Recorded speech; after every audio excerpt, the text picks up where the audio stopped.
You watch wealthy people scroll past on your screen. Luxury trips, rooftop dinners, new cars arriving like Amazon packages, promotions announced with fake humility. Calm, relaxed faces, no panic in their eyes. While you sit there doing mental math over gas, groceries, and rent.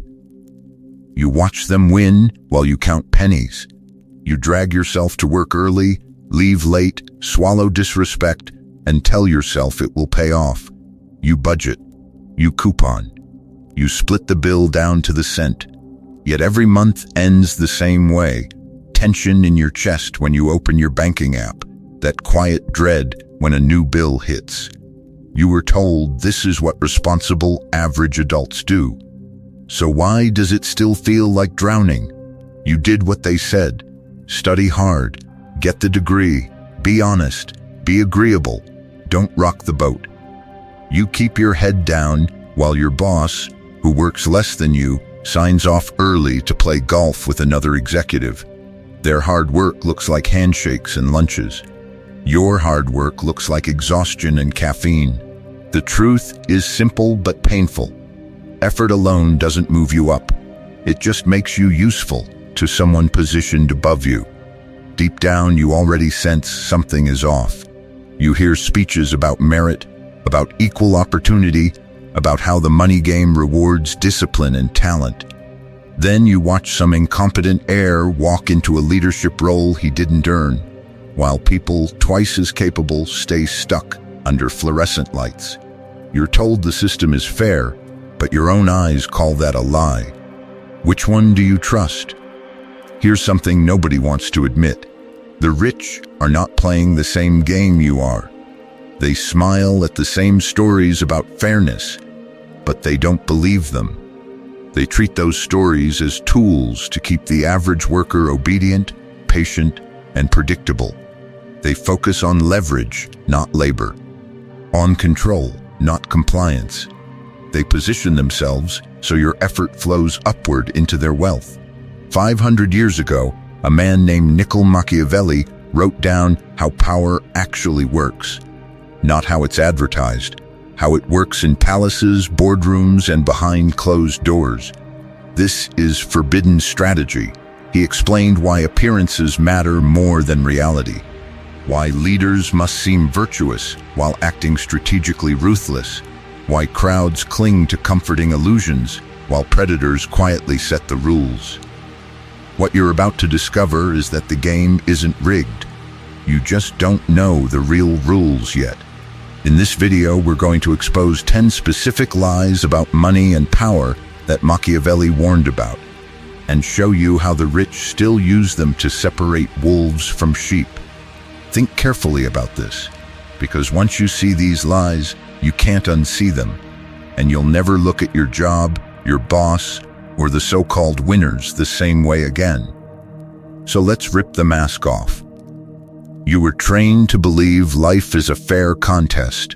Work hard, be good, wait your turn, and money will eventually reward you.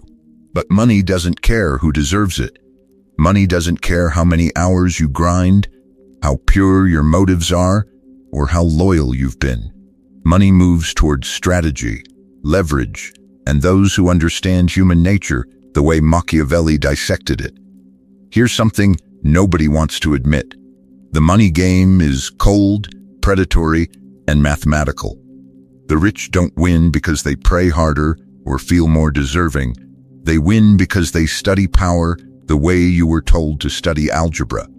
They learn how people actually behave under pressure, under fear, under temptation. Then they position themselves so that when the crowd reacts emotionally, wealth flows in their direction automatically. To understand this, you need to know who Machiavelli really was, not the cartoon villain teachers hinted at. He was a government official in Florence, thrown out of power, arrested, and tortured when the regime changed. His career destroyed, his body broken, he sat in exile and wrote The Prince, not as a villain's manifesto, but as a survival manual for navigating ruthless power. He wasn't writing about how the world should work. He was documenting how it does. He watched rulers lie, betray, and manipulate while still being praised as virtuous. He saw that appearances beat reality, that image beats intention, that control beats effort. The truth is simple but painful. People judge what they see, not what is. So Machiavelli told princes to seem merciful while acting strategically. Today, CEOs, politicians, and billionaires read him for the same reason. They know perception is a weapon. There are two games being played around you. The public game is what you were taught. Be authentic, be patient, believe in merit. That's the game of school posters, corporate slogans, and HR speeches about values. It keeps the average worker obedient, predictable, and easy to replace. Then there's the private game, the game of positioning, perception, and power. That's where promotions are decided before interviews, deals are shaped before contracts, and outcomes are rigged long before you show up. Think carefully about this. The game isn't rigged. You just don't know the real rules yet. It feels rigged because a small minority quietly plays with different instructions.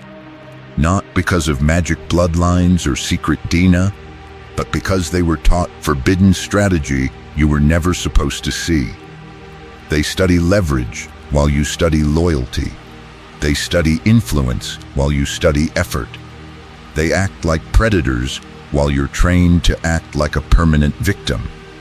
What you're about to discover in this video is how those hidden rules actually work. We're going to walk through 10 modern lies Machiavelli would shred, one by one. You'll see how the rich use the opposite of each lie to gain money and power, and how you can start viewing every job, relationship, and decision through a Machiavellian lens. Stay with this, because once we start exposing lie #1, you'll recognize exactly how you've been played. Lie #1 is the foundation of your entire life. The story that if you work hard, play nice, and stay patient, the universe will eventually pay you back. You were trained to believe that effort equals reward, that good people win in the end, that talent automatically rises, that bosses always notice hard work, and that the system is designed to be neutral if you just follow the rules. Look at your actual life.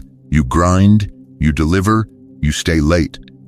Meanwhile, the lazy but politically sharp coworker gets promoted because he lunches with the manager and laughs at the right jokes. You watch loud self-promoters out-earn quiet experts. You see mediocre influencers monetizing attention while you grind unnoticed, producing real value that nobody sees. You watch money, power, and status flow to people who understand perception while you cling to production. Here's something nobody wants to admit. The workplace is not a morality test. It's a power arena. Your company doesn't reward effort. It rewards leverage, risk control, and image. That's why the average worker stays stuck. He believes the fairy tale that hard work speaks for itself while the rich speak for their work, package it, and weaponize it. He thinks the game is about being good. They know the game is about being seen as useful. Machiavelli saw this centuries ago. He wrote that people judge more by appearances than by reality, and that a ruler must seem virtuous while acting strategically. The truth is simple, but painful. The crowd only sees the surface, so the prince dresses his strategy in the costume of goodness. Modern elites do the same. CEOs post about values while cutting thousands of jobs. Influencers preach authenticity while scripting every frame. Politicians talk about justice while trading favors behind closed doors. They understand that in the money game, perception is currency. Think carefully about this. When you cling to the fairy tale that talent automatically rises, you become passive. When you believe bosses always notice hard work, you stay quiet, obedient, and invisible. When you trust that systems are designed to be neutral, you never learn the real rules, You never build your own leverage. You never question why the same families and networks keep winning. This doesn't make you noble. It makes you predictable. It turns you into a compliant victim.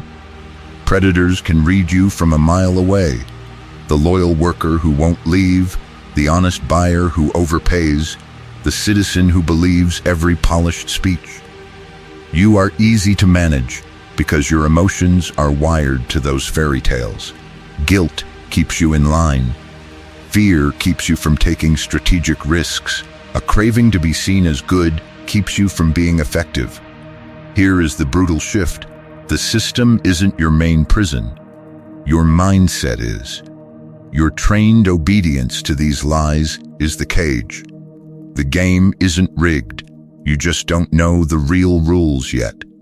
And what you're about to discover in the next lie will show you exactly how those rules are written over your life without your consent. The game isn't rigged. You just don't know the real rules yet. And that's why this cannot turn into another soft, feel-good self-help video you half listen to while scrolling. You've already heard the script. Make a budget. Start a side hustle. Cut expenses. Manifest abundance. Useful? Sometimes, but think carefully about this. If those surface tricks were enough, why do the rich keep getting richer while the average person doing all that still drowns in stress? Here's something nobody wants to admit. Most public advice is designed to keep you manageable. Calm, predictable. You're told to journal your feelings, visualize success, say affirmations. While you're doing that, real players are studying psychology, incentives, perception. They don't ask, how do I feel richer? They ask, how do I gain leverage over this situation, this person, this market? This is where wolves from sheep are separated. Sheep are given slogans. Wolves are given strategy. The average worker is fed content about discipline and budgeting.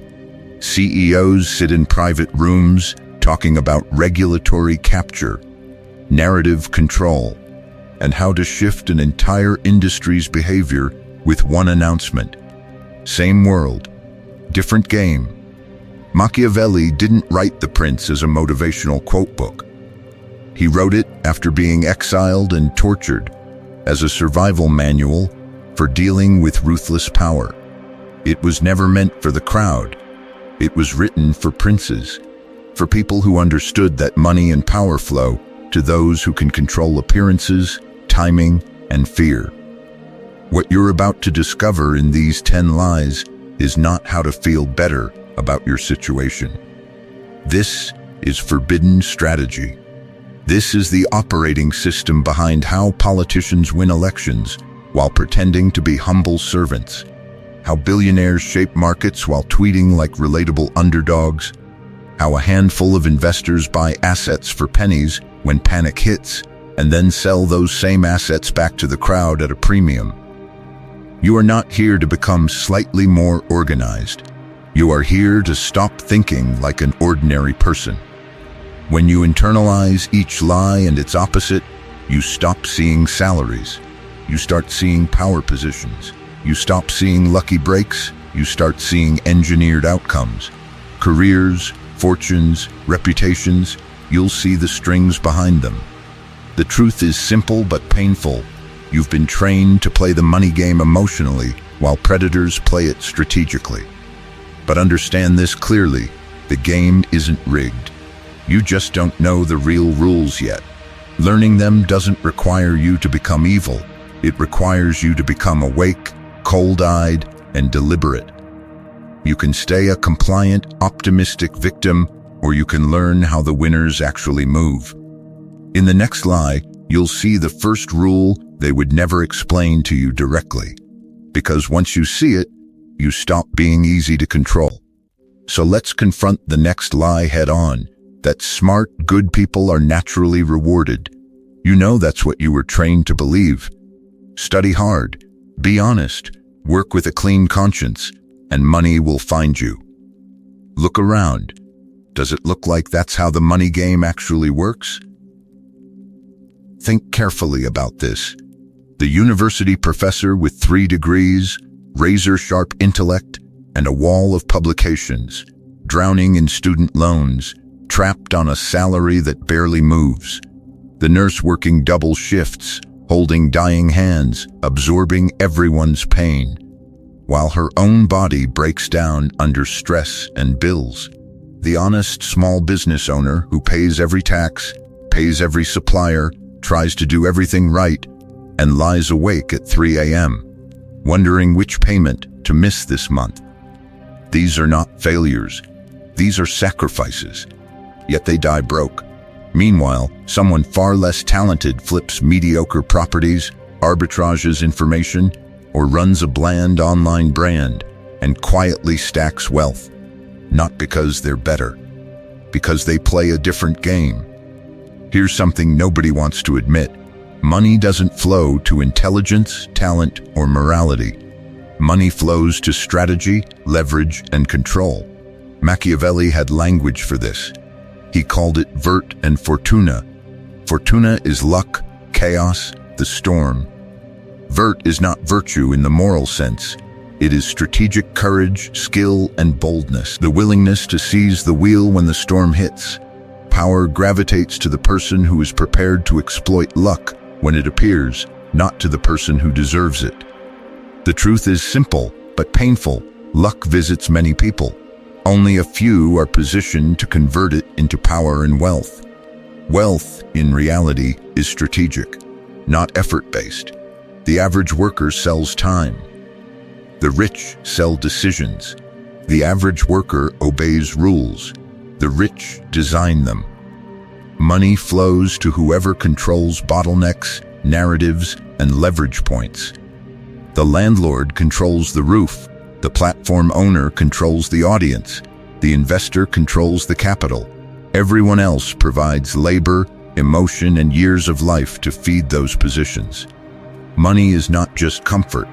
Money is power and survival. With money, you buy options, time, and safety. You can say no to toxic bosses, dangerous neighborhoods, and degrading offers. Without money, you don't just struggle, you kneel. You tolerate disrespect because rent is due. You stay in broken relationships because you can't afford to leave. You let other people's decisions dictate your entire future. That is what real dependence looks like. And while you cling to moral stories about good things coming to good people, modern elites quietly read Machiavelli. CEOs, investors, political operators, they practice this forbidden strategy daily, appear virtuous, speak about values, post polished statements, while making cold, calculated moves to protect and multiply their position. They are wolves from sheep, wrapped in soft language and PR. The game isn't rigged, you just don't know the real rules yet. In the next lie, you'll see how they use narrative itself as a weapon, turning belief into money while the average person bleeds out in the name of doing the right thing. Stop here for a second and look at your life like a security camera, not a character. You wake up reacting. Bills hit your inbox. Your boss pings you. Notifications drag your attention in 10 different directions. A family crisis, a deadline, a headline. You don't move first. You respond. All day. Every day. That's the reactor identity. You take everything personally. A delayed payment feels like an attack. A cold text feels like rejection. A request from your manager feels like a verdict on your worth. You feel exhausted, but you call it being responsible. The truth is simple but painful. You're not responsible. You're just constantly on defense in a game you didn't design. Think carefully about this. Reactors don't see patterns. They see isolated events. Bad luck. Toxic people. The economy. Each hit feels random, so there's no strategy, only emotional whiplash. You tell yourself you're a victim of circumstances, when in reality, you're a victim of your own blindness. You can't control what you refuse to analyze. Now contrast that with the observer identity. The observer steps back. They watch how people move. They notice who panics when money is mentioned, who lights up when status is on the table, who changes their tone in front of power. They're not drowning in the storm. They're on the cliff, mapping the wind, the waves, and the rocks. To an observer, life is a game board, not a disaster. They trace incentives. Why did your boss suddenly become supportive? Why did that friend only call when they needed something? Why did that company rebrand right after a scandal? Observers don't ask, why is this happening to me? They ask, who gains from this and how? That single question shifts you from prey to strategist. Here's something nobody wants to admit. This is exactly how Machiavelli operated. He wasn't writing fairy tales about virtue. He was exiled, tortured, and then he watched. Princes, ministers, crowds, he studied how they actually behaved, not how they claimed to behave. He saw that people judge by appearances, so rulers learned to seem moral while acting for power. That cold observation was his weapon. This is forbidden strategy. What you're about to discover, if you actually use this lens, is disturbing. When you start asking what people fear, what they want, and what image they're desperate to project, the world stops looking random. You'll see promotions that were decided months before the job posting, relationships that are transactions wearing romance, charity that is pure PR. Opportunities and manipulations will light up everywhere like infrared. Pattern, interrupt. From this point on, you lose the right to say, I'm just unlucky. That line keeps you poor, obedient, and harmless. Your new sentence is brutal, I haven't been paying attention. The game isn't rigged. You just don't know the real rules yet. If you want to move into the predator class, you must accept that ignorance, not fate, has been draining your wealth. In the next lie, we'll take this observer vision and show you how narrative itself becomes a weapon, how stories are engineered to move your money while you clap for your own cage. So now that you see the stories, look at the life those stories are training you to accept. Picture the normal day you've been told is success. The alarm hits at 6:30. You don't wake up. You're dragged up. You scroll a feed you don't control, swallow stress with caffeine, then join the morning traffic of exhausted faces driving to the same invisible prison. You badge in, you clock in. From that moment, your time is no longer yours. Your calendar is filled by other people's priorities, meetings you didn't choose, tasks you didn't design, orders delivered with a smile. You answer emails, obey deadlines, nod in agreement. You perform, you comply. You trade your life away in neat 30-minute blocks. Lunch isn't freedom, it's a scheduled break in the cage. You sit under fluorescent lights, make safe small talk about weather, sports, and weekend plans. No one mentions power. No one questions the game. Then, back to the desk, back to the script, back to being a replaceable unit in someone else's machine. You clock out, but you're not free. You're just off the clock.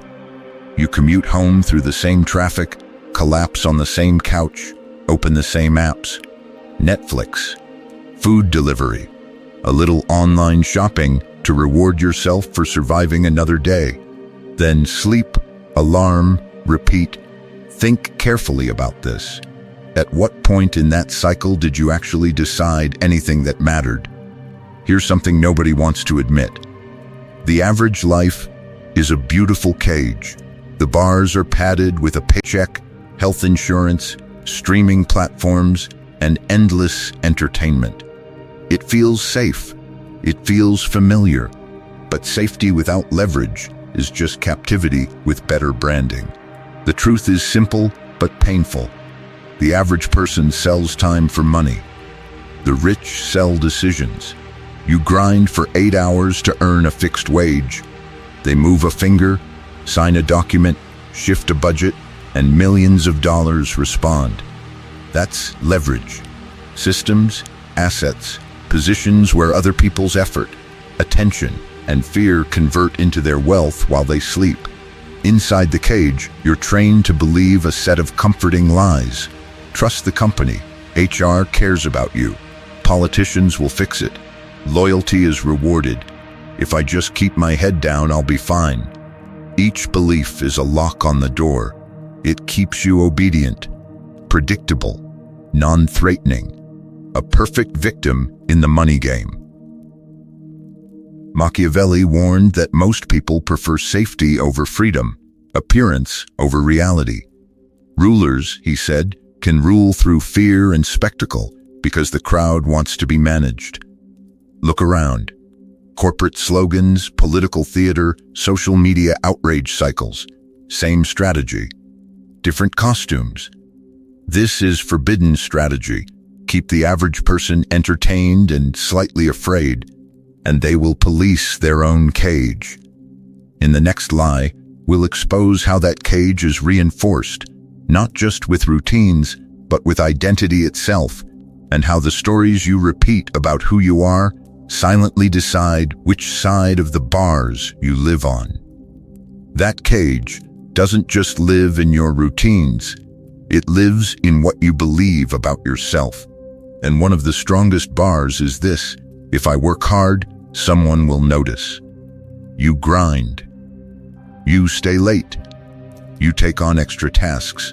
You tell yourself there's a rational, objective judge somewhere up there, watching, scoring, waiting to reward you.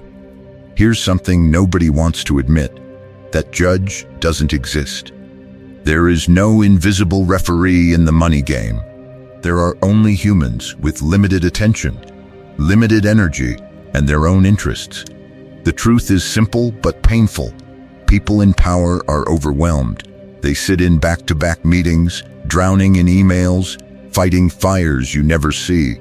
They don't have the bandwidth to scan the room for quiet excellence. They respond to what cuts through the noise, perception, narrative, and what threatens or increases their own power. Silent effort doesn't register. Only visible leverage does. Look at the average worker. She becomes the reliable one, the grinder. She fixes everyone's mess, answers every late-night message, carries projects on her back. Meanwhile, the politically tuned operator floats between offices, schedules coffees, drops strategic updates in front of the right eyes. Who gets framed as high potential? Who gets the raise, the bigger slice of money and status? Not the invisible engine, the visible story. Think carefully about this. In every company you've seen the same pattern. The quiet expert who actually understands the system sits in the corner, cleaning up disasters. The charismatic presenter takes that work, wraps it in a confident slide deck, and sells it upward. When promotions land, the expert gets a thank you. The presenter gets power. You call it unfair. Machiavelli would call it predictable.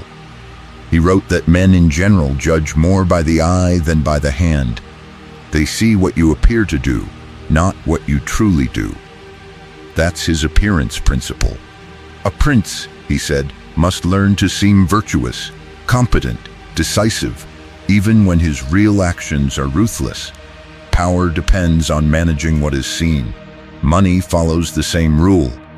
The game isn't rigged. You just don't know the real rules yet.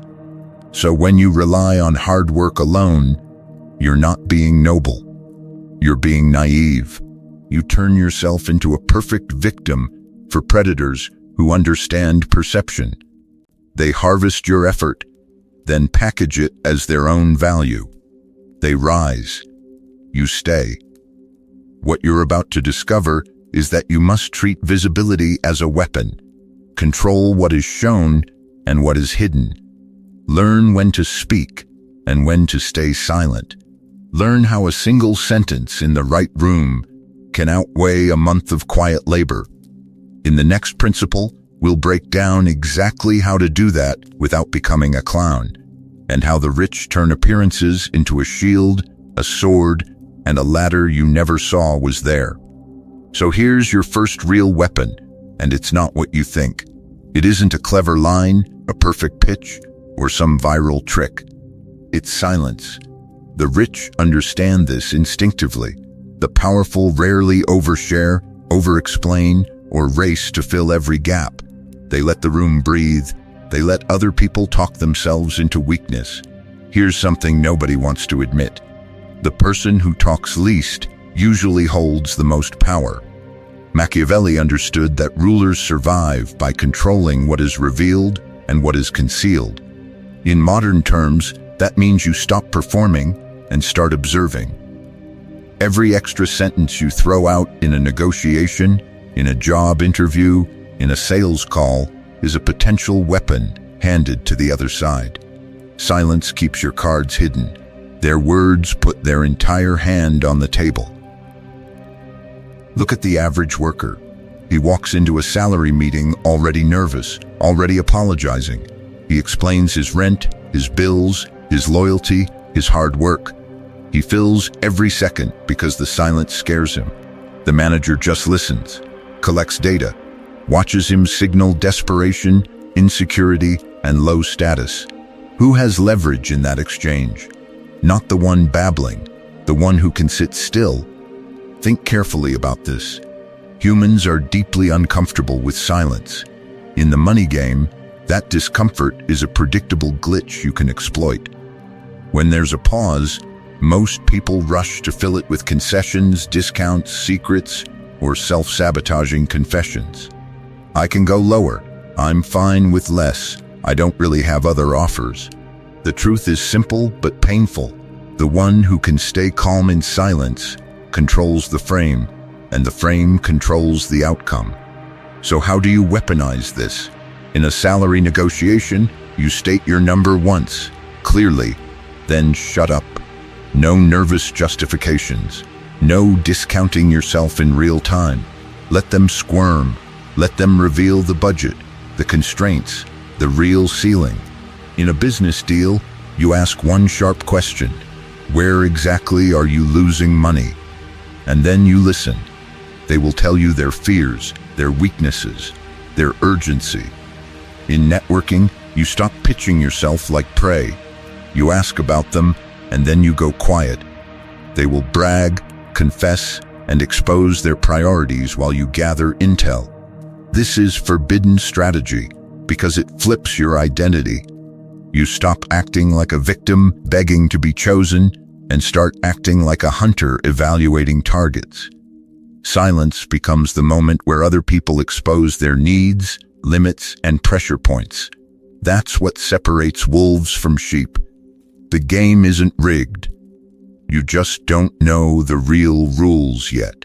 In the next law, you'll see how the rich combine silence with emotional unreadability, so even when you speak, no one can use your reactions against you. Silence is the first shield. Emotional opacity is the armor you wear over it. And here's something nobody wants to admit.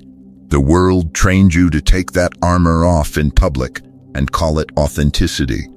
You've been sold the lie that honesty means broadcasting every feeling, fear, and doubt. You're told that if you don't share your emotions, you're fake, toxic, or hiding something. So the average person treats their inner life like a live stream. Every spike of anxiety, every flash of excitement, every insecurity gets dumped on the table. They think this makes them real. It just makes them readable. Think carefully about this. Predators don't attack at random. They watch signals, anxious eyes, rushed speech, shaky hands when money is mentioned, the tiny pause when a price feels too high, the way your voice lifts when you see something you really want. Those tells announce what you value, what you fear, and exactly how far you'll bend before you break. In the money game, that's not vulnerability, that's a price tag. You walk into a negotiation. You light up when you hear the product description. The salesperson sees your pupils widen, your breathing change, the way you lean forward. What happens next? The price unfortunately goes up. or the discount suddenly disappears. You showed too much desire, so your leverage evaporated. Another scenario, your boss notices the desperation in your face when you talk about bills and needing this raise. Suddenly, the conversation drags on for months. They know you won't leave. Your fear just funded their control. The truth is simple but painful. Emotional transparency in a predatory environment is not noble. It's suicidal. Machiavelli understood this centuries ago. He wrote that a ruler must appear composed, controlled, and virtuous, even when internally ruthless or afraid. Why? Because people don't follow truth. They follow stability. They follow the illusion of strength. A prince who looks shaken loses power, no matter how honest he is about his panic. Rich players understand this is forbidden strategy. They don't rant in meetings. They don't gush in negotiations. They don't flinch when deals wobble. Outside, they project calm, patience, and confidence. Inside, they can be calculating, even terrified. But that inner chaos never leaks into their face, their tone, or their timing. That gap between feeling and display is power. What you're about to discover is that this isn't lying.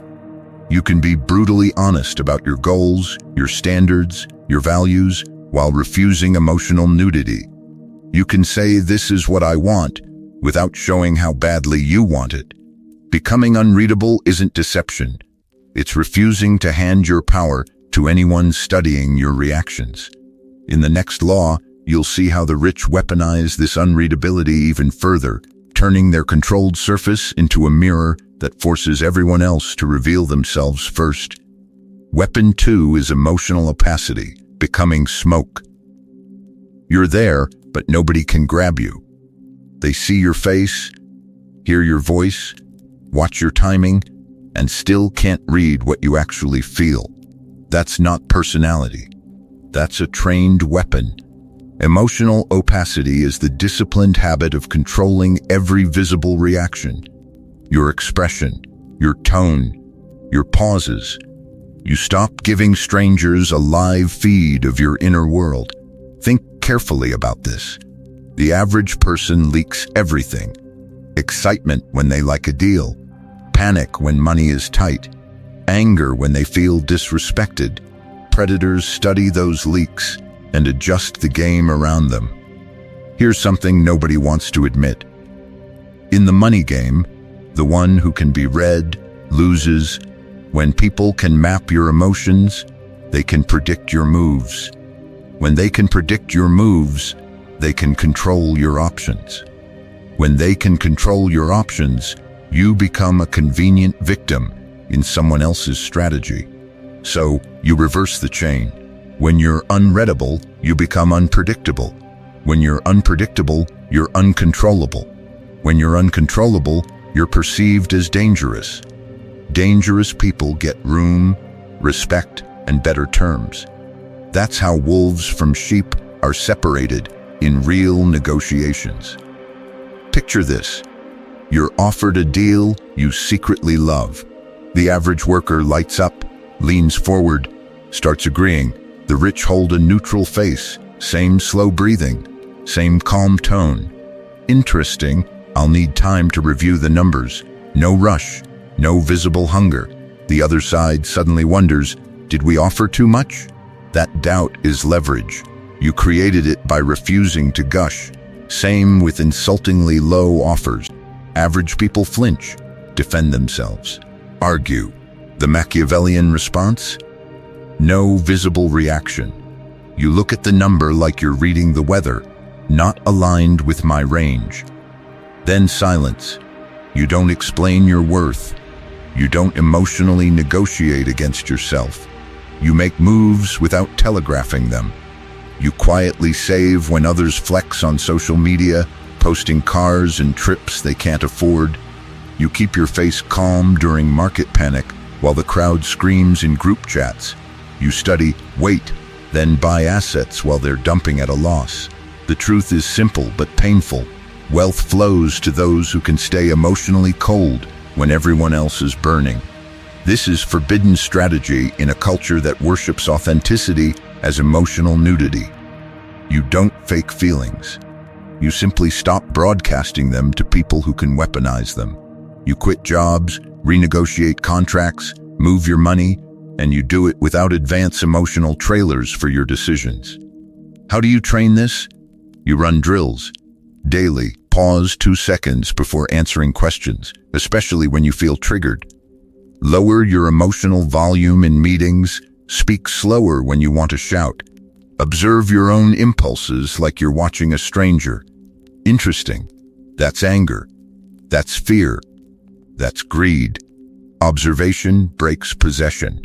What you're about to discover in the next weapon is how the rich take this composure one step further, turning their unreadable surface into a mirror that forces everyone else to expose their plans first, while they sit in silence. Counting the future profit. Lie number 3 is one of the most profitable lies in the entire system, the fantasy that success belongs to the impulsive and bold. You're told that if you're not moving, you're losing. If you're not taking massive action every second, you're weak. Hesitation is framed as fear. Stillness is framed as failure. Look at the cultural script you swim in. Hustle porn tells you to grind 24/7. Tech bros chant move fast and break things like a religion. YOLO investing convinces you to throw your savings into whatever coin, meme stock, or startup is trending on your feed this week. The message is simple. If you stop to think, you'll miss your shot. You're pressured to live like a permanent adrenaline spike. Here's something nobody wants to admit. The people screaming "go all in" are usually the ones selling you the course, the brokerage app, or the dream. The average person becomes the victim of this lie, burning their energy, their money, and their future on constant motion. Meanwhile, the rich quietly do the opposite. Watch how real wealth behaves. Old money families, serious funds, power players at the top of the money game rarely look exciting. They look boring. They hold cash for years. They study balance sheets while the crowd studies TikToks. They let 10 trends pass untouched, then move once with size, when prices are distorted and everyone else is exhausted or blind. The truth is simple but painful. They let your impulsiveness create their discount. Machiavelli understood this rhythm long before stock charts existed. Power belongs to the predator that can wait. Picture a tiger in tall grass. No noise, no movement, no flexing for the jungle. It watches the herd panic, sprint, scatter, burn energy. Only when one animal lags behind, exposed and tired, does it strike. One move, maximum impact. That's forbidden strategy in a world worshipping constant hustle. Think carefully about this. You're told to buy when it feels safe, which is usually at the peak. People emptied savings into markets in 2021 because everything only went up, then watched years of work vanish in months. Others quit stable jobs with no leverage, no runway, just vibes and slogans, then crawled back into worse positions. People rush into business partnerships out of FOMO, sign contracts they barely read, and pay for that one impulsive signature for a decade. The game isn't rigged. You just don't know the real rules yet. Money never sleeps, but it also never rushes. It doesn't disappear, it changes hands, moving from the emotional to the patient, from the frantic to the prepared. The rich don't win by being in motion constantly. They win by being in position when everyone else is in motion. What you're about to discover next is the law of timing, how to stand still while the herd stampedes, then step forward at the exact second their fear or greed hands you their wealth on a silver plate. Weapon 3 is brutal because it attacks your deepest conditioning. You were trained to move fast, grab every chance, say yes to everything. The rich do the opposite. They wait while you panic. This is forbidden strategy. Strategic patience is not sitting still. It's active hunting with the safety on. You watch, you study, you stack cash, you build skills, while the average person sprints after every trend, burns their energy, and then sells their time, their assets, and their dignity at a discount. You don't chase the opportunity. You wait until the opportunity is bleeding. Here's something nobody wants to admit. In the money game, timing beats effort. You grind for years. A predator with cash and nerve presses one button in a crisis and makes what you make in a decade. The truth is simple but painful. You are punished for needing to act. They are rewarded for being able to wait. Think carefully about this. Strategic patience means you let others reveal their desperation first. Markets crash? The average investor dumps everything at the bottom, begging to protect what's left. The rich have been sitting on cash, watching the hysteria, and quietly buying assets at 50% off. Same company, same building, same stock. Different timing. One becomes a victim. The other becomes a landlord of their future. Look at careers. A hiring freeze hits. The average worker panics, accepts more work for the same pay, just grateful to still be in the building. The indispensable performer sees something else: leverage. They've been making themselves critical for months, taking on key systems, owning relationships, becoming the one person the company cannot afford to lose. When leadership is terrified of losing revenue, that's when they walk into the office and ask for money, power, title, equity, not when they're burned out, when their value is peaking in the other person's mind. This is contrarian timing. You expand when competitors retreat. You launch when others are licking their wounds. You leave a company when your numbers are at all-time highs, not when you're exhausted and replaceable. You buy when panic sells. You sell when euphoria makes fools think the rules disappeared. The game isn't rigged. You just don't know the real rules yet. Machiavelli called it vert and fortuna. Fortuna is the storm, the crash, the disruption. Vert is your preparation and courage. Luck doesn't show up, it exposes who was ready. Timing is how vert grabs fortuna by the throat instead of praying for it. So what do you do with this? You slow down big moves. You start tracking cycles in your industry, in markets, even inside your company's yearly patterns of fear and overconfidence. You plan your asks, your exits, your investments for the exact moments when others are fearful, distracted, or drunk on success. Because in the next section, you'll see how the rich combine this timing with narrative, turning every crisis into a story that transfers even more power into their hands. And while they're busy spinning stories that turn crashes into opportunity, there's another illusion they feed you to keep you obedient. Lie number 4, the system will take care of me. You trust your employer, your government, your platform. You think if you're loyal, quiet, and compliant, they'll protect you. That belief feels safe. It also turns you into the perfect victim in the money game. Here's something nobody wants to admit. The entire system is designed to extract, not protect. The rich understand this. The average worker doesn't. You sit through where a family speeches, clap at town halls, repeat slogans about stability and security, while the people on stage are running spreadsheets about when to cut you loose. The truth is simple but painful. Institutions are loyal to numbers, not to you. Machiavelli saw this centuries ago. In The Prince, he warned rulers never to rely on mercenaries. Why? Because mercenaries fight for pay, not for survival. They don't share your fate. When the fight gets risky or the money dries up, they disappear, or worse, turn on you. A prince who trusts mercenaries, he wrote, stands naked and disarmed the moment things go wrong.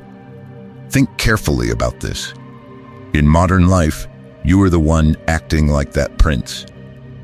You rely on your company for income, your pension fund for old age, your government for stability, your favorite platform or algorithm for reach and money. Useful allies, yes, but they are mercenaries. They serve their own incentives. The second your existence stops increasing their profit, you become expendable. Look at what actually happens, not what they promise. One quarter they tell you, we're a family here. The next quarter, mass layoffs by email at 6 a.m. Decades of loyal work, erased because a board wants a prettier earnings report. Pension guarantees rewritten overnight, retirement pushed back, benefits slashed. Creators build entire lives on one platform, then a policy change, an opaque violation, a demonetization switch, and years of effort vanish in a line of automated text. No apology, no appeal, just silence. This is forbidden strategy from their side. Keep you believing in guardians so you never build your own power. Because once you accept that no one is coming to save you, the game changes. You stop begging for security and start building leverage, skills that transfer across companies and industries, assets that pay you whether one employer lives or dies, networks that outlast any platform's algorithm. Machiavelli would tell you, raise your own army. In this world, that army is your competence, your capital, your relationships, your ability to move when others are trapped. The game isn't rigged. You just don't know the real rules yet. And when you see how the rich use narrative to sell you safety while quietly arming themselves, you'll understand why the next lie is the most seductive of all. Weapon 4, self-reliance. Build power that can't be fired. You were trained to chase job security while the rich chase something very different, untouchability. Think carefully about this. If one email, one meeting, one algorithm change can erase your income, you are not secure. You are owned. Real self-reliance is not isolation. It is arranging your life so no single employer, client, or platform can destroy you with one decision. Here's something nobody wants to admit. The average worker doesn't sell time. He sells dependence. One paycheck, one boss, one HR system, one platform. That's why he lives in quiet fear. The rich play a different strategy in the money game.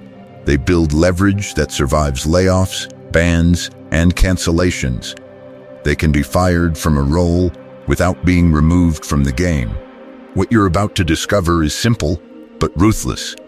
Self-reliance is built on leverage assets, rare and valuable skills that few people can replace.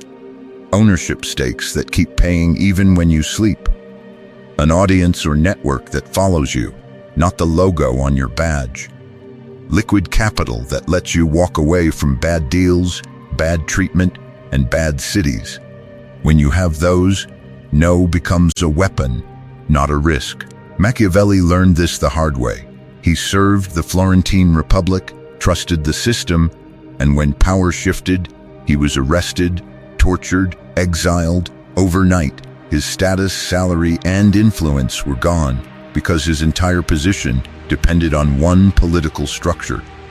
The truth is simple, but painful.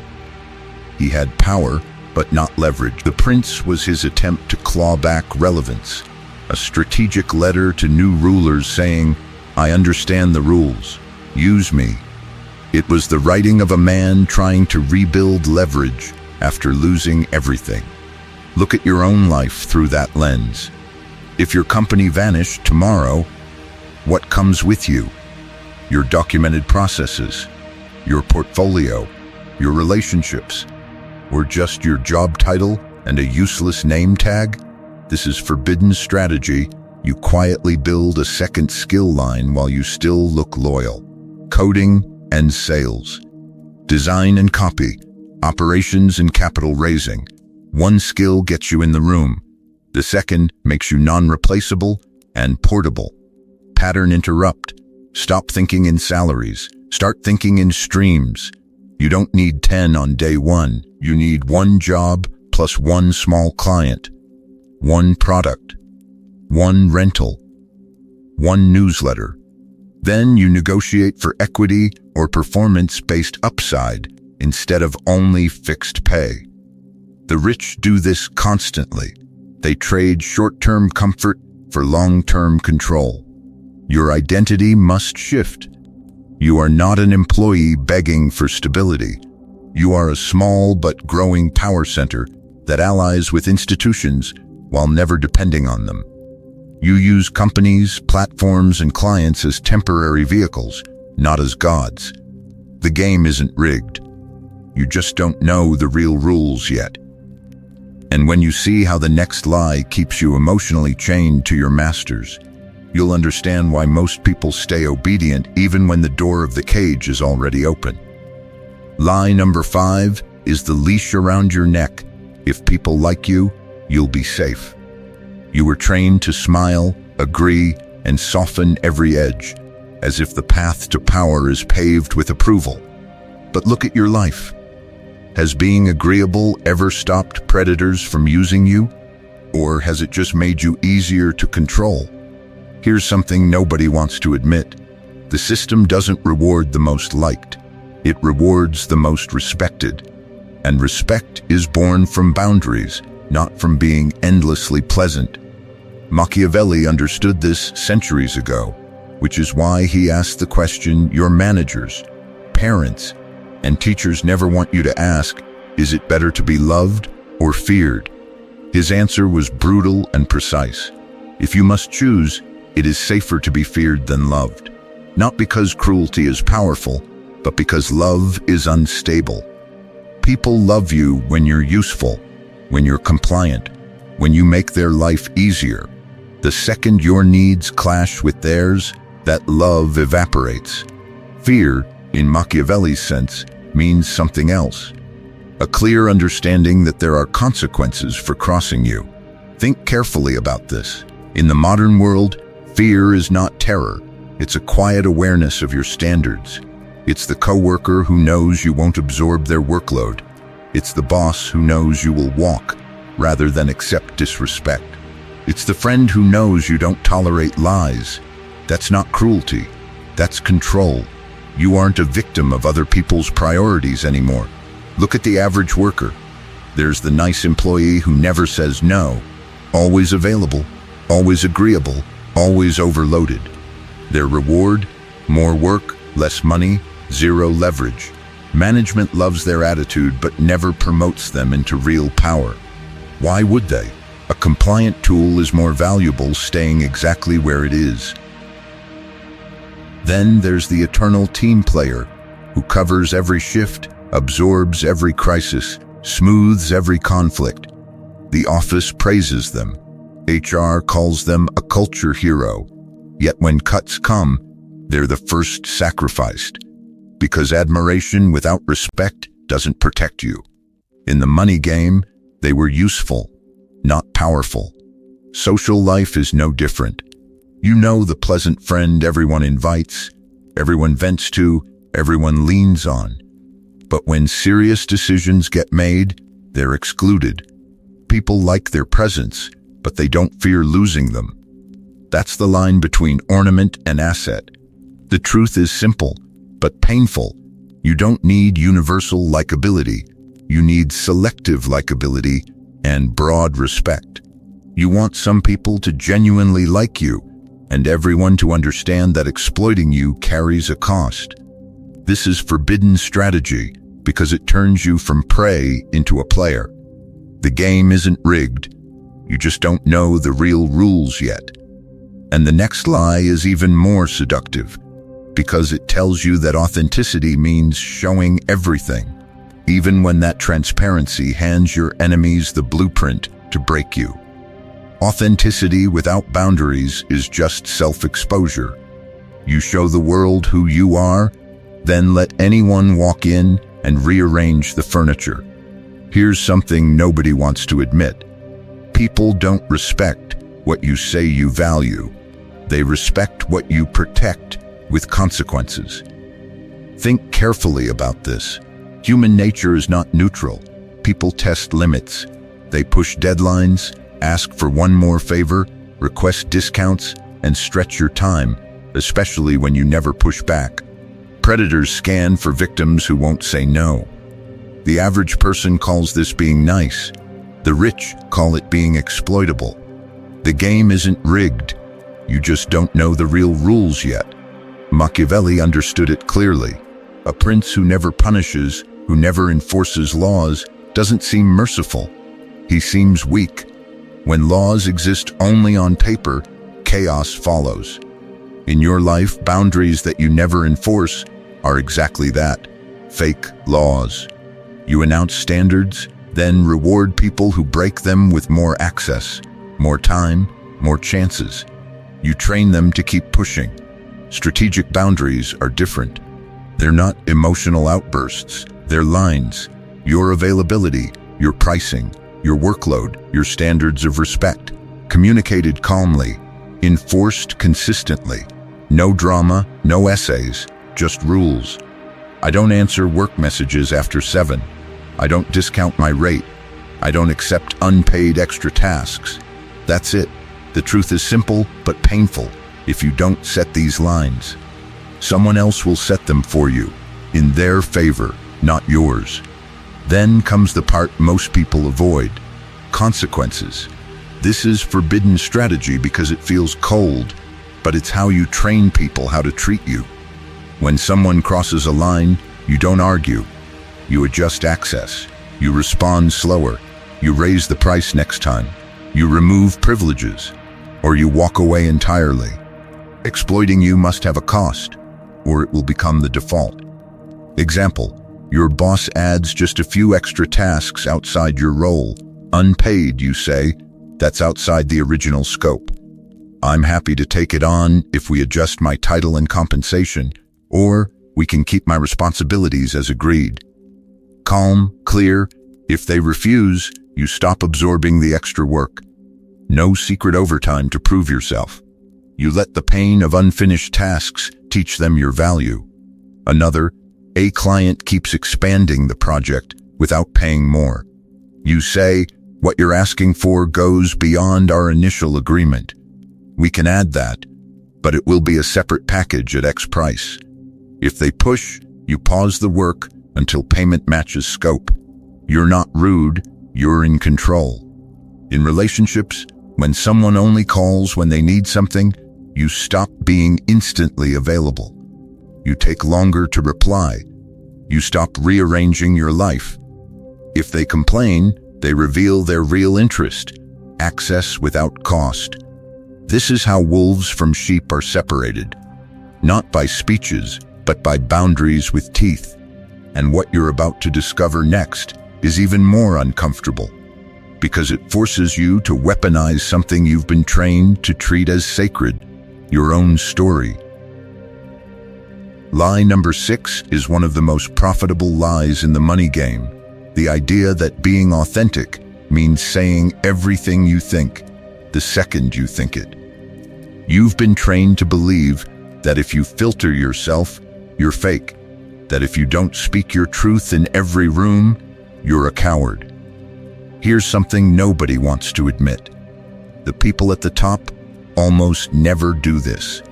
The average person spills their opinions, frustrations, and private thoughts everywhere like a leak they can't seal. The rich treat words like currency, limited, directed, strategic. You call it being real. They call it losing leverage.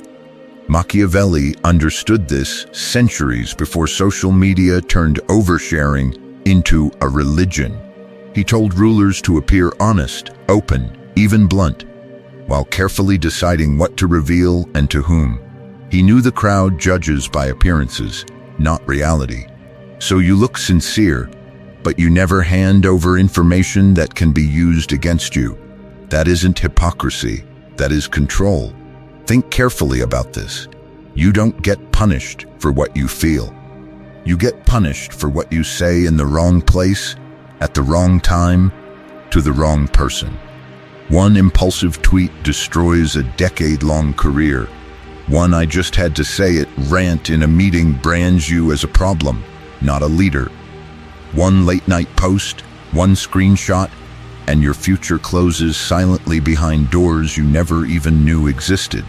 You watch average workers brag that they're unfiltered, while their bosses quietly take notes. They unload complaints about management in public channels. They trash clients in group chats. They keep it real in front of people who sign their paychecks. Then they act surprised when promotions pass them by. The game isn't rigged. You just don't know the real rules yet. Here's the pattern interrupt. Integrity is not the same thing as emotional nudity. You've been sold that lie by people who profit when you expose yourself. Integrity means your actions align with your values over time. It does not require you to broadcast every irritation, every disagreement, every dark thought to the entire world. Unfiltered speech feels powerful in the moment. In reality, it turns you into an easy target. The truth is simple but painful. The more you talk, the easier you are to map. Once someone can map you, they can predict you. Once they can predict you, they can control you. Predators love people who say whatever's on their mind, because those people reveal pressure points for free. This is forbidden strategy among the rich. They don't lie non-stop. They curate. They sequence. They aim their words like weapons instead of spraying them like noise. They know silence is an asset and disclosure is a cost. In the next section, you'll see exactly how they design stories about themselves, their brands, their wealth, to turn perception into power, while everyone else bleeds truth for nothing. Strategic speech is where that curation turns lethal. You watch rich people say almost nothing in meetings, while average workers fill the air with small talk, opinions, and nervous jokes. Here's something nobody wants to admit. Every sentence you fire either builds or destroys your position in the money game. There is no neutral. Every word is a weapon or a wound. Think carefully about this. When you speak, you're doing three things whether you notice or not. You're building or burning bridges. You're raising or lowering your perceived value. And you're revealing or concealing leverage. The rich understand this instinctively. That's why they sit back, let others ramble, and then drop one sharp, decisive line that tilts the entire room. The truth is simple but painful. You were trained to use speech for self-expression, not power. You talk to feel heard. They talk to gain advantage. Machiavelli warned that a ruler must appear stable, wise, and virtuous, even when his real intentions are ruthless. So what does he do? He speaks just enough to maintain an image people can trust, while keeping his true calculations buried under silence. Here's the filter the average worker never uses. Before you open your mouth, ask 3 questions. Does this build my position? Does this strengthen an alliance? Does this gather information? If the answer is no, your best move is silence, or a neutral phrase that reveals nothing. You don't owe the room your feelings. You owe yourself protection. This is forbidden strategy because it strips away the social lies you were raised on. Be authentic. Say what's on your mind. That's how victims talk. Predators listen. They watch you overshare about money, stress, goals, and fears, then structure deals that box you in. The game isn't rigged. You just don't know the real rules yet. So you need tactics, not slogans. Praise in public, criticize in private. The rich use this to keep their image clean, while enforcing standards behind closed doors. Ask more questions than you answer. Questions pull information toward you. Answers give it away. In professional settings, never use conversations as therapy. Complaining signals weakness, lack of control, and emotional volatility. Power flows away from that. And never reveal your full plan to people who don't need it. Machiavelli would call that handing your enemies the map to your fortress. Give timelines without motives, tasks without full strategy, headlines without the blueprint. Let them see the surface of your wealth moves, not the engine. From now on, treat every meeting, every conversation, every post like a move on a chessboard, not an emotional diary.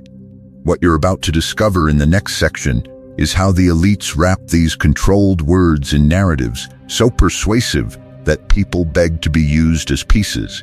Narratives are the wrapper. But here's something nobody wants to admit. A perfect story around a dead product still dies.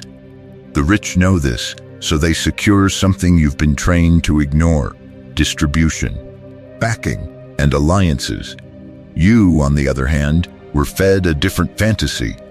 You were raised on the myth of the genius in the garage, the lone coder who builds an app overnight and wakes up a billionaire, the artist posting one song that goes viral and changes their life, the startup with such a brilliant idea that it sells itself.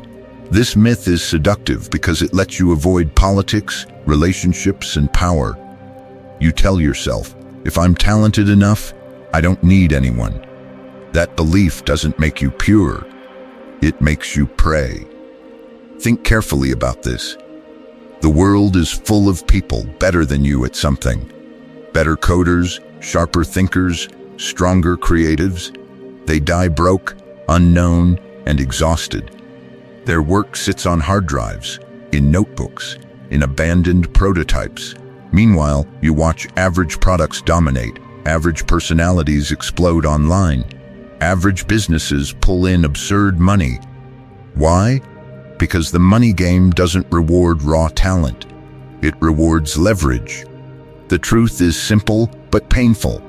An average idea with power behind it will crush a brilliant idea in isolation. A mediocre founder with the right investors, distribution, and media allies will bury a genius who refuses to play the game. You can call that unfair. The rich call it strategy. Machiavelli saw this centuries ago. In The Prince, he warned that a ruler who stands alone, without strong allies, is already finished.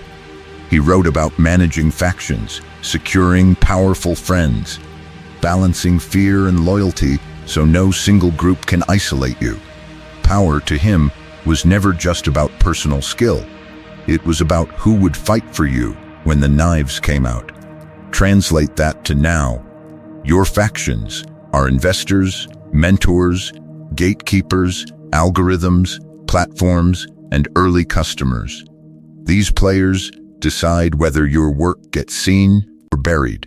A label can push a mediocre track onto every playlist, while a masterpiece gets 5 plays.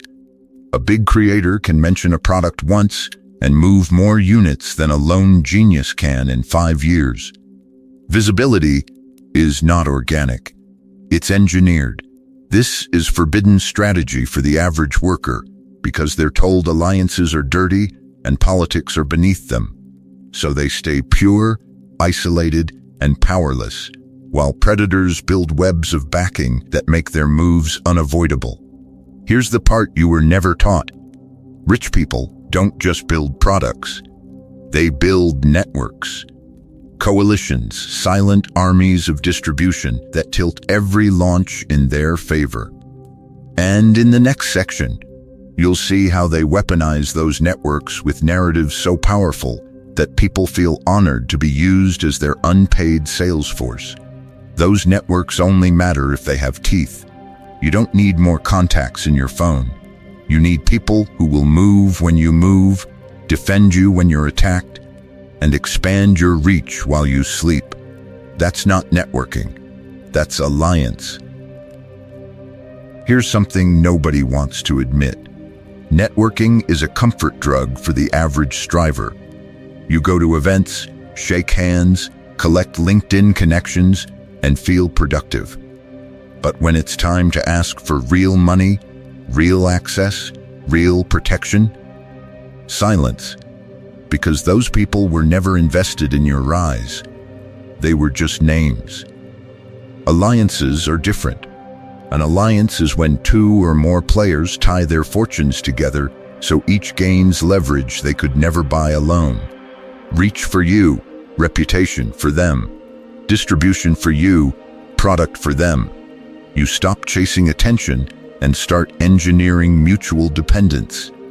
In the money game, dependence is power. Think carefully about this. The rich don't network. They build power blocks.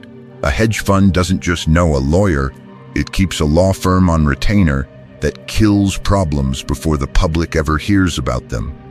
A creator with real wealth doesn't just collab, they cross-link audiences with a few strategic partners until algorithms treat them like royalty. These are not casual relationships. They are economic weapons. So who should you align with? Not everyone. You look for complementary power, people who have what you lack, distribution channels, skills, reputations, or access to rooms you can't enter yet. But here's the catch.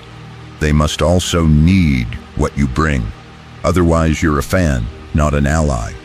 If you can't answer, in one sentence, what problem you remove from their life, you don't have a real proposition. This is forbidden strategy. But Machiavelli laid it out clearly. Rulers survive by managing factions. They reward loyal allies, punish traitors publicly, and never let one faction grow so strong it can topple them. The truth is simple but painful. If one ally controls all your leads, all your distribution, or all your credibility, you're not in an alliance. You're a dependent. And dependents get sacrificed when the pressure rises. So you build like a prince. Multiple allies, different strengths, overlapping but not dominant. You give value first, introductions that make them money, insights that save them time, support when their name is under attack. You become reliable. You keep confidences. You do what you say, especially when it costs you. That's how your name starts meaning asset, not risk. Pattern interrupt. Look at your current circle. How many of them are chronic losers, walking chaos, professional victims? Align with them and you inherit their reputation, their drama, their scarcity. Predators smell that. They mark you as weak. Rebuild your identity. You are a small but serious power center. You curate your inner circle like a ruler selects advisors, competence first, loyalty second, aligned interests always. Not vibes, not entertainment, power, because the game isn't rigged. You just don't know the real rules yet. And in the next section, you'll see how the rich wrap these alliances in stories so persuasive that entire crowds line up to serve them, thinking it was their own idea. And while those crowds are lining up, you're still clinging to the next lie that keeps them tame and keeps you trapped. The belief that some invisible balance sheet of justice will eventually rescue you. Lie number 8. If I just keep my head down, do good work, stay loyal, things will even out in the end.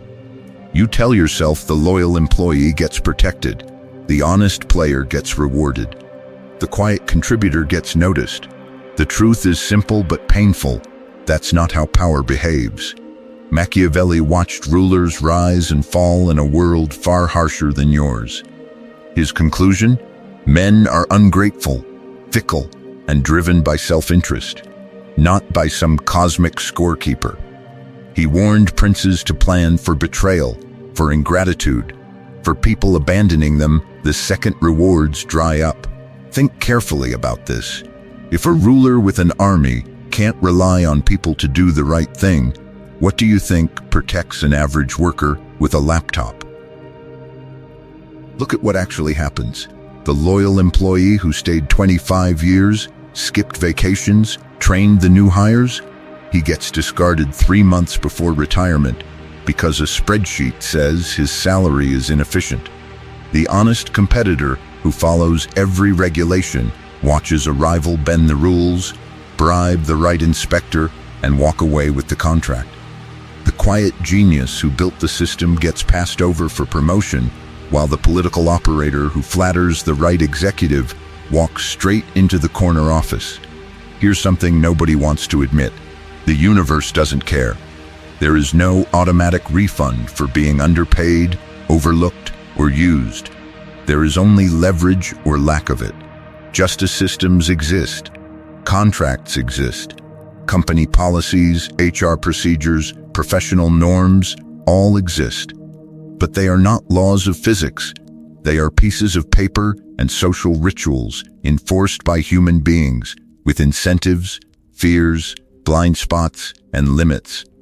You think the process will save you, while the rich treat every process as a battlefield. They hire lawyers to weaponize contracts. They build relationships with the people who interpret the rules. They understand that every system is administered by humans, and humans can be pressured, persuaded, or bypassed. This is forbidden strategy.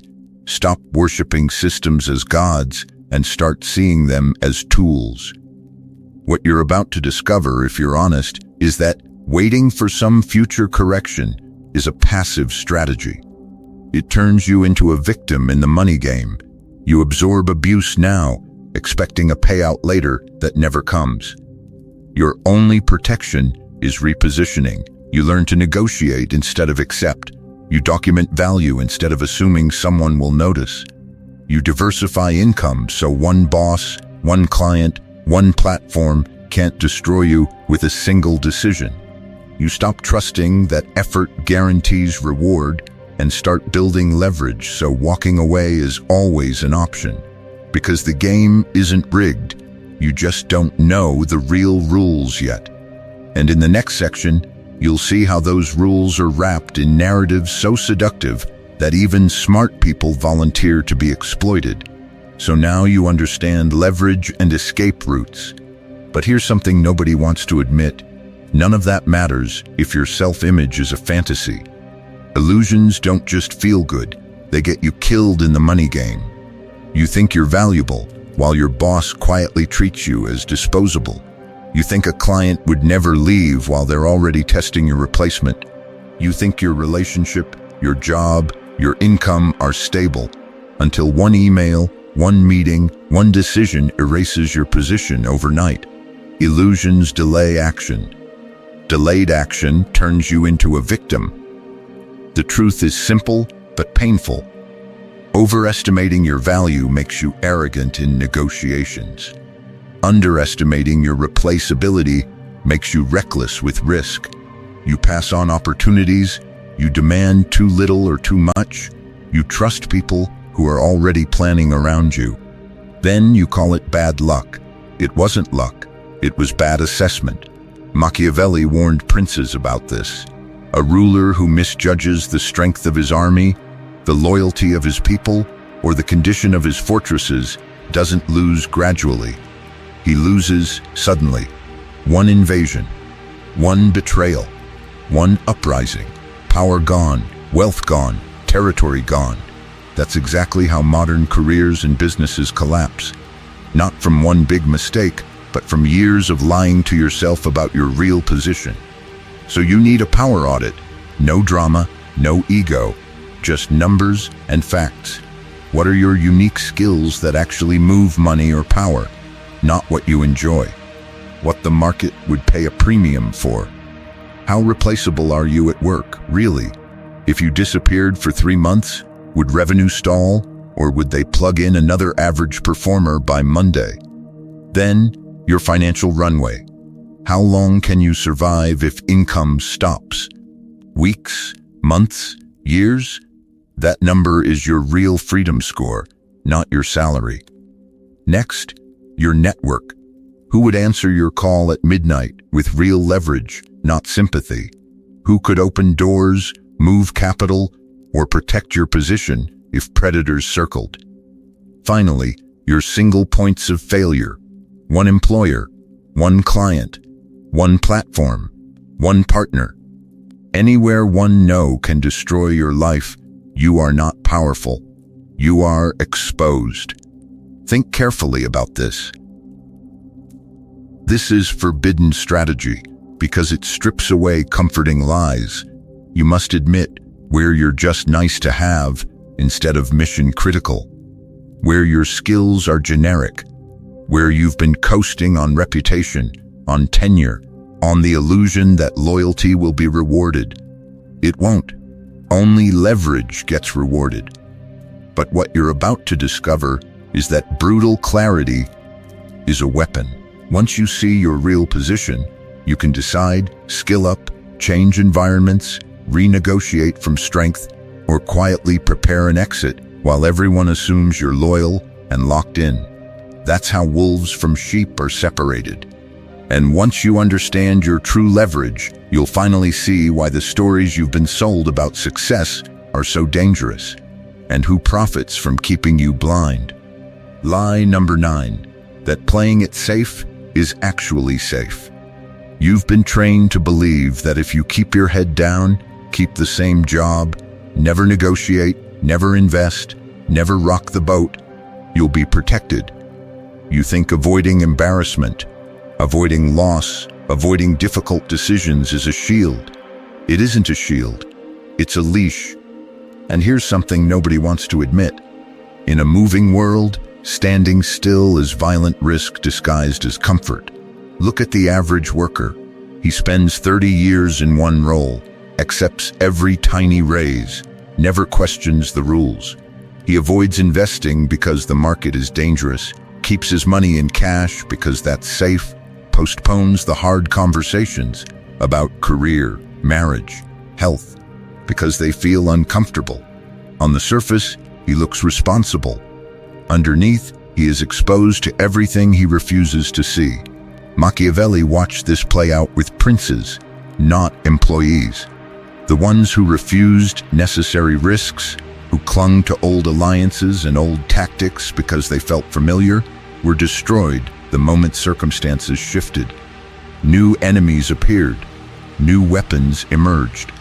Old promises stopped mattering. The truth is simple but painful. In his world and yours, caution at the wrong time is more dangerous than bold action at the right time. Think carefully about this. Inflation quietly erodes safe savings while you sleep. Entire industries collapse while you stay loyal to a dying company. Skills that once made you valuable become obsolete while you repeat the same year of experience again and again. Then a health crisis hits or a family emergency, and the person who played it safe discovers they have no leverage, no power, no backup. That's not safety. That's slow-motion self-sabotage. Pattern interrupt. Imagine two people. One hoards cash in a savings account, terrified of loss. The other studies the money game, learns how assets work, and starts small, controlled investments. Who is actually safer when prices rise? When companies fire? When currencies shake? The one clinging to the illusion of safety, or the one who accepted controlled risk to build real defenses? Machiavelli called this vert, the willingness to act decisively when fortune shifts. He didn't glorify blind gambling, he despised it. What you're about to discover is that the rich don't avoid risk, they engineer it. They cap the downside with contracts, insurance, diversification, and information. They expand the upside with leverage, timing, and positioning. They refuse passivity because they understand that predators hunt the passive first. The game isn't rigged. You just don't know the real rules yet. The rule here is brutal. If you don't choose your risks, someone else chooses them for you. Your boss, your landlord, your government, your biology. You either use risk as a tool or you stay the victim of other people's moves. In the next weapon, you'll see exactly how the rich structure risk so they can walk into dangerous territory with controlled exposure, while the average person won't even realize a game was played until it's over and they've already paid the price. Weapon 9. Asymmetric bets. Cap your downside, stretch your upside. You've seen this play out. The rich walk into situations that look risky from the outside, take what looks like a dangerous swing, and somehow land on their feet richer, more powerful, more free. You avoid the same moves because they look suicidal. Here's something nobody wants to admit. You're not seeing the real bet they're making. In the money game, they don't gamble. They structure asymmetric bets. That means this: the worst-case outcome is annoying but survivable, while the best-case outcome changes their entire position. If it fails, they're slightly irritated. If it works, they leap an entire class. That's not luck. That's design. Think carefully about this. Learning a high-value skill in your spare time is an asymmetric bet. Worst case, you waste some evenings, you're a bit tired, your friends tease you for studying while they scroll. Best case, that skill lets you command higher income, negotiate remote work, launch a business, or exit your current cage entirely. Small, controlled downside. Massive upside in money and power. Same with a small side project. You build a newsletter, a productized service, a niche offer on weekends. If it dies, you lose time and a little pride. If it hits, you've created an asset that pays you while you sleep. The average worker calls that risky. The rich call it mandatory. What you're about to discover is that they even negotiate asymmetry into their salaries. Performance-based bonuses, equity, revenue share. Worst case, they earn roughly what the average worker makes. Best case, a single year's upside equals 10 years of normal pay. One contract, one asymmetric clause, and the game is never the same again. The truth is simple, but painful. You were trained to fear all risk, while predators were trained to separate wolves from sheep by taking calculated risk. Machiavelli understood this 500 years ago. He said fortune favors the bold, but he never praised stupidity. Boldness, to him, meant entering danger only after building the conditions to survive failure and harvest victory. This is forbidden strategy. You cap your downside with rules. You never risk rent. You never touch emergency funds. You keep a runway, months of survival. So a failed bet doesn't destroy you. You test small before you scale. A tiny ad budget before a big campaign. A pilot offer before quitting your job. You don't bet the house, you bet a room. Look at how the rich invest. They put a small percentage of their income into diversified assets, asymmetric by design. If markets crash, they're annoyed, not ruined. If markets roar, their wealth multiplies. The game isn't rigged. You just don't know the real rules yet. And here's the final layer. They don't rely on one bet. They build a portfolio of asymmetric moves, skills, relationships, projects, positioning. Most will underperform. Some will fail. But one or two will explode and pay for every loss with interest. In the next weapon, you'll see how they use narrative and illusion to tilt those odds even further. So their asymmetric bets don't just win, they attract other people's effort, money, and belief to multiply the payoff. But before we go deeper into illusion, there's a problem. The word that shuts most people down before they ever touch this power. Machiavellian. You hear it and instantly think manipulative, ruthless, evil. So you flinch, you pull back, you say, that's not for me. I'm a good person.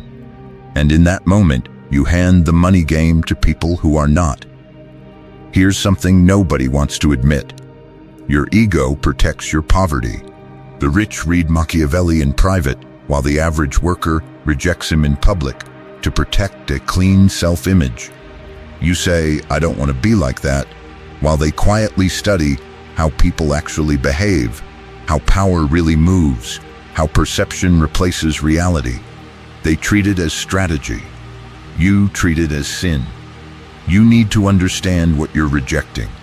Machiavelli wasn't writing a church sermon. He wrote The Prince after exile, torture, and political betrayal. It's not a fantasy about how the world should work. It's a survival manual for what happens when predators rule and the rules are written in blood. The truth is simple but painful. He described the world you already live in, not a darker one.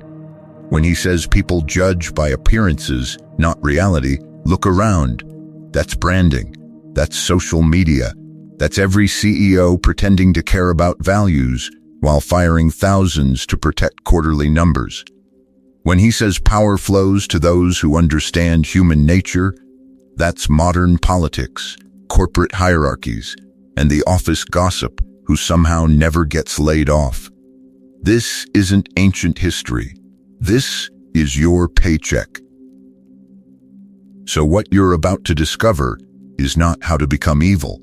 It's how to stop being a victim. Ethical Machiavellianism is simple. You see people clearly, you understand incentives, you study appearances and leverage, and you use that knowledge to protect yourself and advance your goals without deliberately harming others. You don't start wars. You just refuse to walk into one unarmed. Think carefully about this. You recognize the manipulative boss early, not because you're paranoid, but because you understand patterns. So instead of confronting him in a dramatic outburst that gets you blacklisted, you quietly build options, line up interviews, exit on your terms. That's not cruelty. That's control. You negotiate pay with the same clarity. The average worker doesn't want to make a fuss and accepts exploitation dressed as opportunity. You walk in knowing your market value, understanding that companies reward pressure, not loyalty. You ask, you anchor, you counter. You're not greedy. You're refusing to subsidize someone else's wealth with your silence.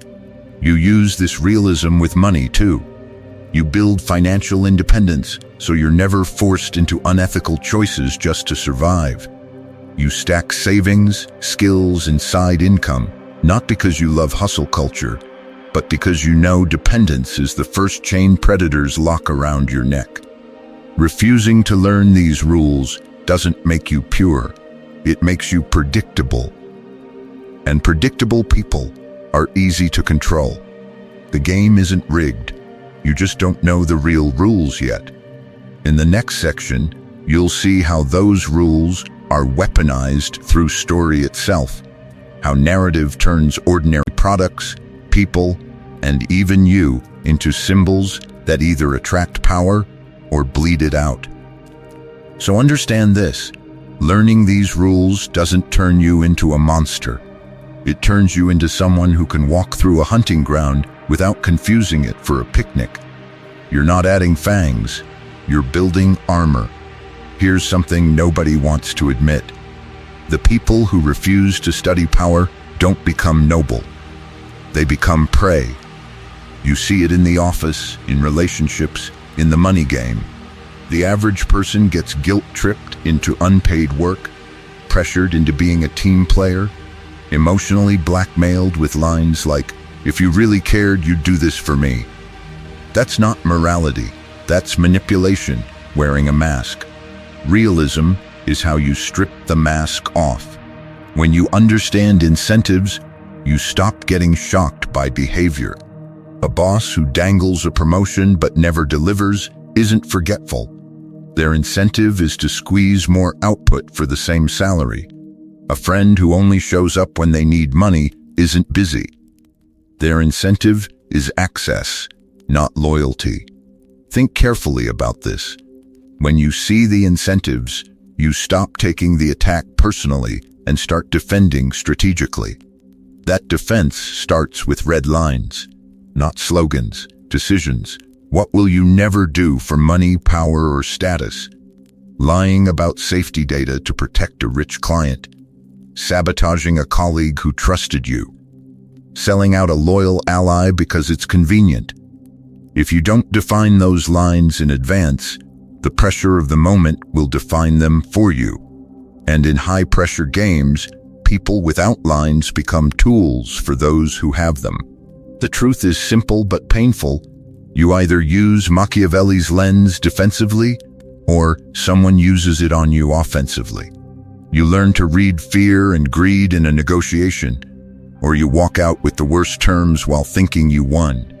You learn to recognize flattery as a tactic, or you confuse "you're so talented, we'd be lost without you" with actual leverage while they freeze your pay. Watch what you're about to discover in people's behavior once you put this lens on. The executive loudly preaching values while quietly firing threats behind closed doors. The influencer virtue signaling about community while cutting ruthless deals in DMs. The manager who praises you in public, then quietly assigns you all the thankless tasks. This is forbidden strategy in plain sight. They project virtue, then wield power in the shadows. Used correctly, your realism becomes a shield. You negotiate fairer terms because you see what the other side truly needs. You leave toxic environments earlier because you recognize patterns of control, not isolated incidents. You choose allies who show up when there's no spotlight, not just when there's status. You design win-win deals where both sides gain. But you're no longer the naive side who bleeds while the other collects. This is how you separate wolves from sheep without becoming a predator yourself. You don't pretend the game is fair. You don't pretend everyone is honest.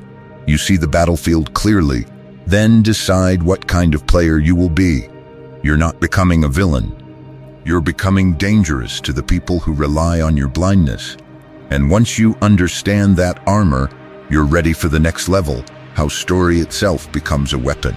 How symbols, brands, and identities are engineered to move your money, your time, and your loyalty without you ever feeling the knife. So step back for a second and look at the whole battlefield. You weren't just fed one lie.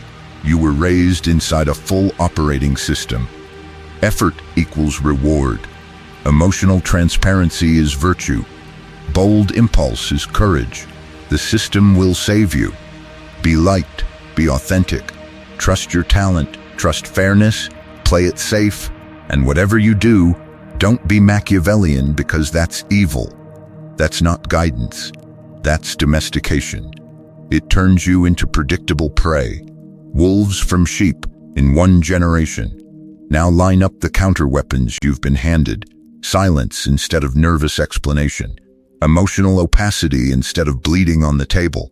Timing instead of impulse, self-reliance instead of worshiping institutions, boundaries instead of people-pleasing, strategic speech instead of unfiltered authenticity, alliances instead of lone wolf fantasy, ruthless self-assessment instead of talent worship, asymmetric bets instead of fake safety, ethical realism instead of the cartoon myth that all power is corruption. Here's something nobody wants to admit. These aren't advanced tricks. They're the real rules of the money game. The rules the rich quietly teach their kids while the average worker is told to just be yourself and work hard. The game isn't rigged. You just don't know the real rules yet. Think carefully about this. Replay your last decade through this lens. That job you stayed in too long because you believed effort equals reward. That relationship where you overshared, thinking emotional transparency would earn loyalty. That business or investment you jumped into on a rush of boldness, with no timing, no leverage, no exit. Look at the moments you trusted the system as savior. HR would protect you. The market would reward talent. The company would notice your sacrifice. How many of those bets paid you in money and power? And how many paid you in regret? You might feel anger right now. At parents, at school, at society, at yourself. The truth is simple but painful.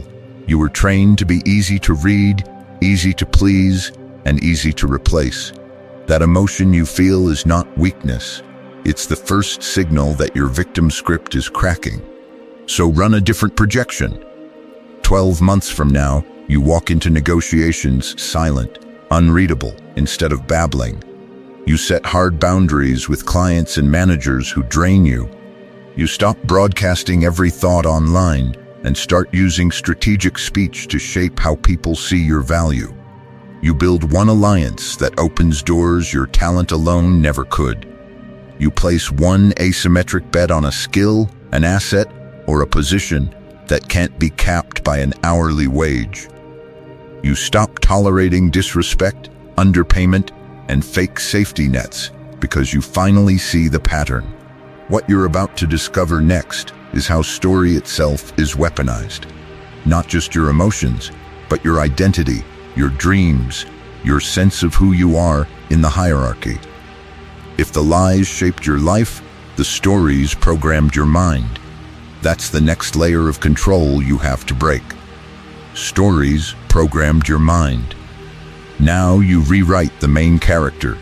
Up to this point, you've lived as the good asset.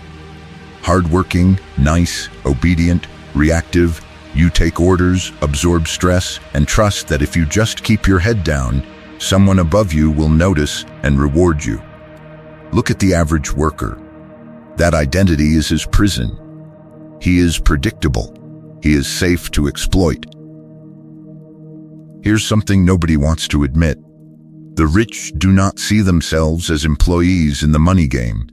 They see themselves as predators moving through a herd, observant, controlled, strategic, quietly dangerous to anyone who underestimates them. That is the identity shift in front of you.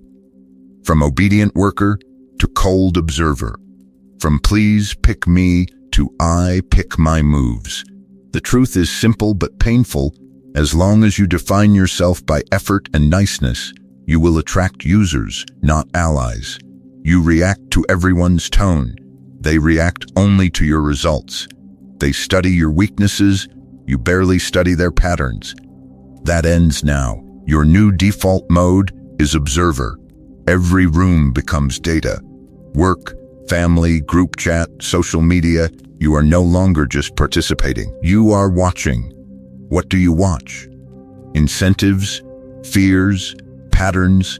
Who talks big when the boss is near and vanishes when there is risk? Who panics when money is mentioned? Who always needs approval before deciding? Think carefully about this.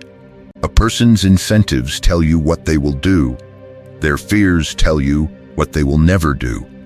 Their patterns tell you what they can't stop doing, even when it hurts them. That's leverage.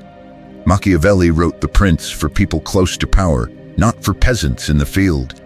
It was a survival manual for those who had to stand next to dangerous rulers and not die.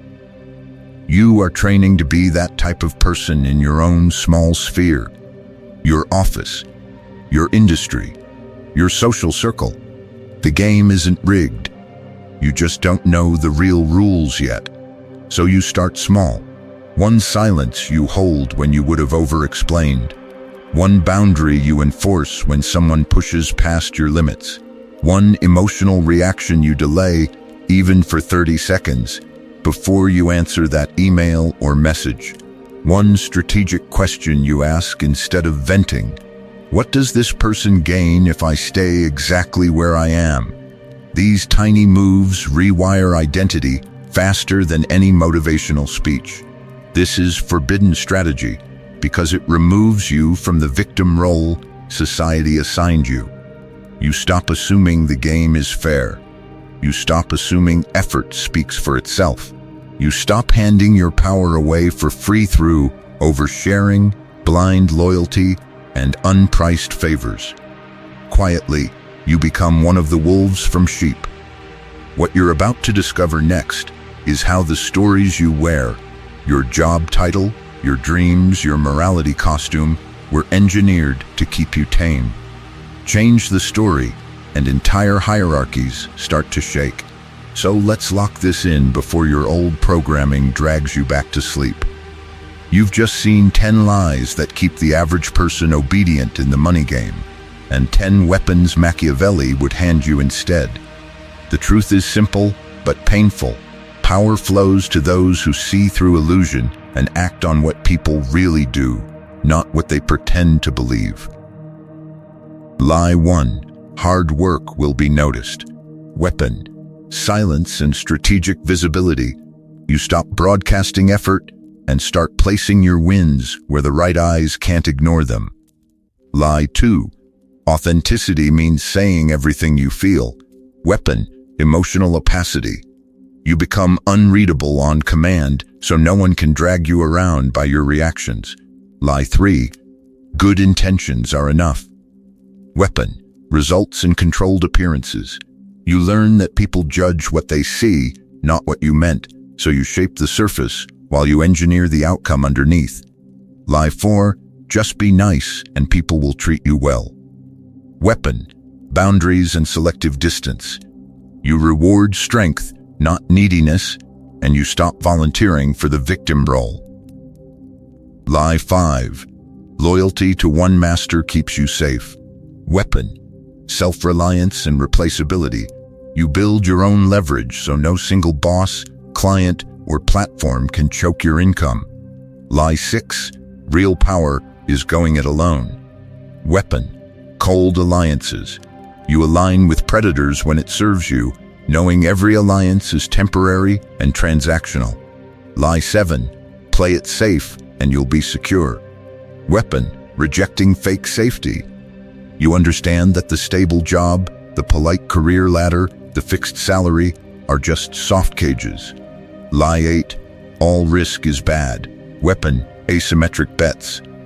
You risk small for the chance at outsized gain, and you refuse bets where you carry downside while someone richer skims the upside. Lie 9. Timing doesn't matter, consistency does. Weapon: ruthless timing. You wait, you watch, you strike when panic or distraction makes assets, status, or people cheap. Lie 10. The world rewards what's fair. Weapon: perception and narrative. You craft the story around your work so money, attention, and status move toward you almost automatically. See the pattern? Perception, appearances, speech, emotional opacity, power, self-reliance, alliances, boundaries, risk, timing, asymmetric bets, rejecting fake safety. These are not quotes on a wall, they are operating systems. Think carefully about this. Here's something nobody wants to admit. The game isn't rigged. You just don't know the real rules yet. Machiavelli's core message is brutal. Wealth and power go to people who study human nature, accept its ugliness, and design strategy around it. Everyone else clings to comforting stories and gets harvested. So here is your assignment, if you're serious. Write down the 10 lies on one side of a page and the 10 weapons on the other. Put it on your desk, your fridge, inside your laptop. For 1 month, every time you face a decision about work, money, or status, ask, am I acting from the lie or from the weapon? This is forbidden strategy only if you stay ignorant. Once you see it, you have a choice. Stay average or start playing like the people who own your time right now. And we're not done. What you're about to discover next is how the stories wrapped around your job, your morality, and your dreams were engineered to keep you on the losing side of the board. Those stories were engineered. Now the question is brutal and simple. What are you going to do with that? Nod your head, feel motivated, then scroll to the next video? That's exactly how the rich keep you harmless. You treat this like entertainment. They treat this like training. One side walks away with more power, the other walks away with a dopamine hit. Here's something nobody wants to admit. Passive understanding is the favorite weapon of predators. They want you informed enough to feel smart, but not disciplined enough to act. The money game rewards movement, not agreement. If you close this and change nothing about how you negotiate, how you speak, how you position yourself, you stay in obedient peace on someone else's board. So your next move has to be concrete. Pick one lie that owned you the most. Was it hard work speaks for itself? Authenticity is enough? Things will be fair in the long run? Name it. Then pick one weapon you will actually use this week. Negotiate once, where you would have stayed silent. Set one hard boundary where you normally fold. Practice deliberate silence in a conversation and watch who fills it. Or audit your dependencies, list who controls your income, your housing, your reputation, and ask, where can I reduce this by one notch? Do not pick 5 things, pick one. Then execute. The truth is simple but painful. The game isn't rigged. You just don't know the real rules yet. What you're about to discover in future videos is how elites apply these laws daily, in boardrooms, media, politics, and even in your HR department. If you want to keep upgrading your strategy instead of drifting back into average illusions, subscribe now and turn on notifications. Treat that button like enrollment in a private class on power, not a casual follow. Because this is forbidden strategy for the average worker, but standard reading for the rich. Machiavelli sits on the shelves of CEOs, politicians, and billionaires, while you were handed children's stories about fairness. Think carefully about this. Every breakdown we do from here will give you new scripts, new positioning moves, new ways to read their behavior so you stop reacting and start anticipating. And be selective with who you share this with. Do not throw this to people who will mock it, dismiss it, or cling to their victim identity. Send it only to potential allies. The friend who senses the game is rigged against him. The colleague who's tired of feeding everyone above them. Start curating a circle of awake players instead of surrounding yourself with sheep. From this moment on, every time you see a rich, powerful person move, you have a choice. You can envy blindly, complain, and keep donating your time to their wealth.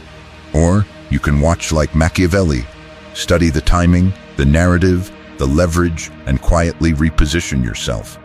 Wolves from sheep, players from pieces, victors from victims. Pick your side, take your action this week, subscribe, and step off the menu and into the game.